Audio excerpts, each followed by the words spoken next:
जय हिंद दोस्तों। इधर जो हालात चल रहे हैं हिंदुओं के, ये आप लोगों से छुपे नहीं हैं। हिंदू हर जगह मारा जा रहा है। हिंदुओं की अपनी हिंदू रक्षा वाहिनी और गौ रक्षा दल और पता नहीं कितने कितने जो दल बने हैं, ये किससे आपको बचाने के लिए बने हैं? भाई, हिंदू को हिंदू से बचाने के लिए तो बने नहीं हैं। गौ रक्षा के जो दल बने हुए हैं, इससे पहले गौ माता पे अत्याचार हिंदू लोग नहीं करते थे क्या? अत्याचार का मतलब मार के खा नहीं जाते थे, लेकिन जो उनकी दुर्दशा होती थी गौ की, गौ की माता की, तो ये क्या पहले नहीं होती थी? तो पहले गौ रक्षा दल की हमको क्यों ज़रूरत नहीं पड़ी?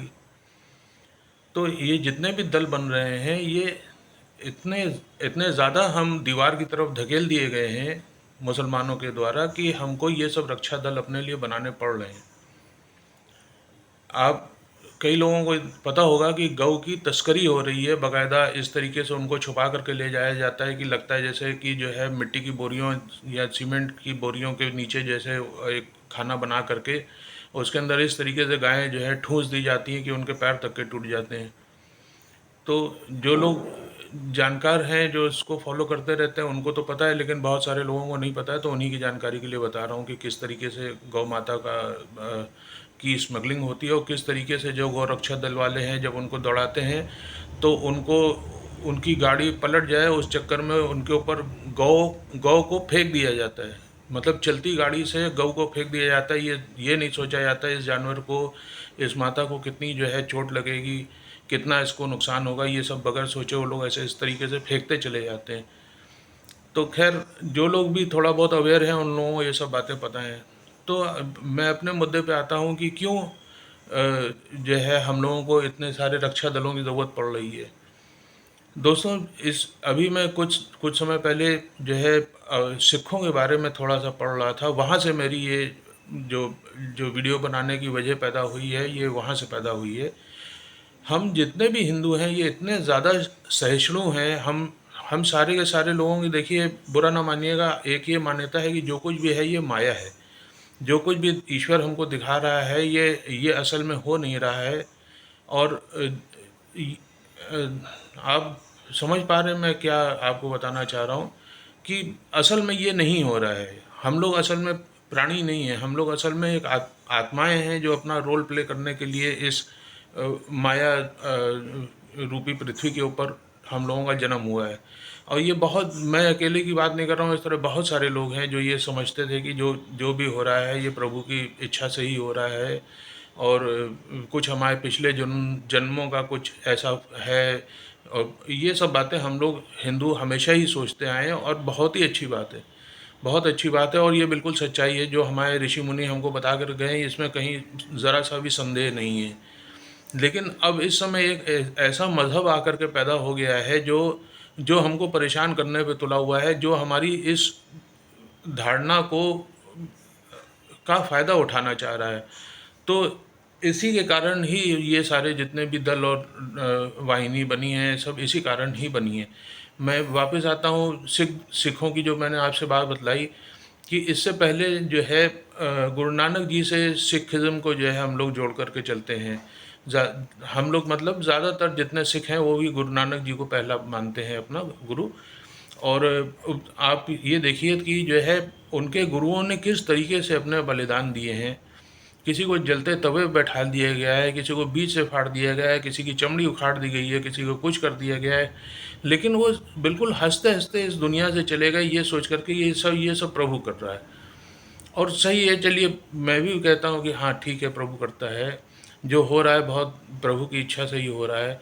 लेकिन दोस्तों, इससे हम लोग जो है धीरे धीरे ये महसूस करा रहे हैं उनको कि हम लोग जो है कायर हैं। इससे हम लोग धीरे धीरे ये महसूस करा रहे हैं कि हम लोग,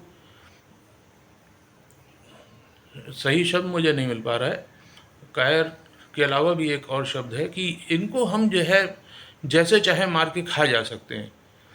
तो ये धारणा आप देखिए कि चलते चलते इतने गुरुओं को इन्होंने नुकसान पहुंचाया, किसी की गर्दन काट दी। जो आज दिल्ली में आप शीशगंज गुरुद्वारा देखते हैं, तो आखिर क्या हुआ? आखिर हमको गुरु गोविंद सिंह जी मिले।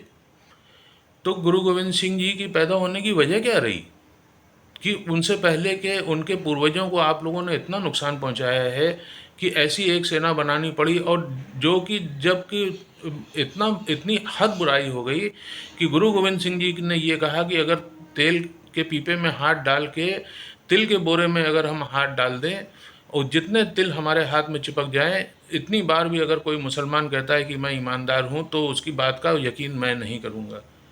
तो यानी सोचिए कितना गहरा भीतर, कितना गहरा उनको जो है इस चीज़ से जो है चोट लगी होगी जो उन्होंने ये बात कही होगी।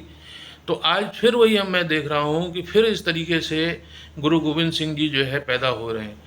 तो आप कुछ ना कीजिए, मैं मेरा ये अब आगे जो मैं बता रहा हूँ, मैं उन लोगों को बता रहा हूँ जो कहते हैं कि यार खाओ पियो मौज करो, ये सब दुनिया ऐसे ही है, आनी जानी है, और यार ये सब बेकार की बातें हैं, और राजनेता हम लोगों को लड़ा रहे हैं, ये सब जितने भी फालतू लोग हैं इस तरीके की बातें करते हैं, मैं उन्हीं से कह रहा हूँ भैया आप लोग कुछ भी ना कीजिए। हम लोग बहुत सारे लोग हैं जो जो जो है मरते दम तक आप लोगों को बचाने की कोशिश करेंगे, लेकिन कम से कम जो लोग बचाने के लिए आपको आ रहे हैं, कम से कम उनको हतोत्साहित तो न कीजिए, कम से कम उनको तो गलत ना ठहराइए। आपकी आंखें बंद हैं, आपके अंदर के सेकुलर सेकुलर का कोई कीड़ा घुसा हुआ है, आप अपने सेकुलर के कीड़े के साथ खेलते रहिए, लेकिन ये समझिए कि जो आपके बचाव के लिए खड़ा हुआ है, जो हिंदू वाहिनियाँ और जो है गौरक्षा दल और इस तरीके के विश्व हिंदू परिषद, आरएसएस, बजरंग दल, इस तरीके से जितनी भी चीज़ें आप लोगों की सेवा के लिए बनी हुई हैं, ये क्यों मर रहे हैं बताइए? आप इनको कुछ पैसा देते हैं? कोई ऐसा गवर्नमेंट का टैक्स है जो इन लोगों को जाता हो? कोई ऐसी चीज़ हो जो इन लोगों की मदद करती हो? इतने बुरे कंडीशन के अंदर ये लोग जो है चल रहे हैं, इतना अपने ही फंड से ये लोग अपने आप को चला रहे हैं। कितने कितने धर्म प्रचारक हैं जो आरएसएस के, उनको बताया जाता है कि उनके पास जो है 2 या 3 कपड़े तक के नहीं होते हैं, दो दो वक्त के खाने का उनके पास जो है इंतज़ाम तक नहीं होता है, फिर भी वो किस वजह से लड़ रहे हैं? तो ऐसे लोगों को हतोत्साहित कम से कम ना कीजिए, कम से कम उनके बारे में बुरा मत कहिए, कम से कम उनके बारे में ये ना कहिए कि ये लोग हिंदू मुसलमान करा रहे हैं। मुसलमान ने मुसलमान करवा दिया है, वो हिंदू को अब जगाने में लगे हुए हैं। जो जागना चाहते हैं वो जाग रहे हैं, कई लोग जाग गए हैं, आप लोग सो रहे हैं, आप लोग सो जाइए, कोई दिक्कत नहीं है। लेकिन बस इतनी प्रार्थना है कम से कम भाई उन लोगों को आप लोग हतोत्साहित बिल्कुल ना कीजिए। जय हिंद।